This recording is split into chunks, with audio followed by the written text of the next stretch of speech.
really wanted a family, and then I was single. I had never dated in my life. It's crazy. I never dated on the apps or anything like that. Most of my boyfriends and relationships were just people that I knew and who were my friends, so I was like 34, had to start over, wanted a family, and it was the pandemic. Like, I think we separated in October of 2020. So I was alone. And I mean, like months and months in my apartment alone, not seeing another human being except for Zoom when I was doing internships. So doing Zoom therapy and then just being alone at night. It was horrible. But then in the summer of 2021, Alex came to spend the summer with me. He had a remote job and he was like, I'm going to come and visit you and spend some time.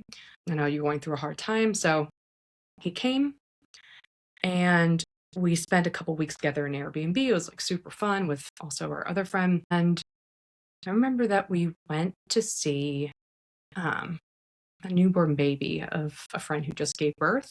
And I remember watching him as he held this baby in his hands so gently, and his face just lit up, and he was talking softly to the baby. And I noticed for the first time that he's just such a natural caregiver. He's just so good at making people feel safe and cared for without, just naturally, without making that obvious.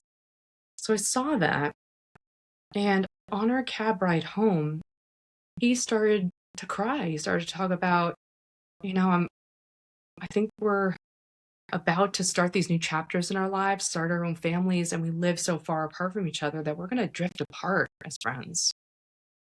And he was crying, and I instinctively reached out to touch his face in a way that I hadn't before. It was like this very intimate moment.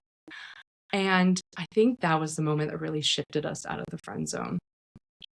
Shortly after that, a couple weeks later, it's funny because there was something that shifted with us, and we ended up both calling the same mutual friend to tell her about our budding feelings. He called her and was like, I think I like Kibby. I don't know, I don't know what to do with these feelings. And I did the same thing the next day without realizing it. I was like, I think I'm having feelings for Alex. I think there's something going on with this, but it's weird.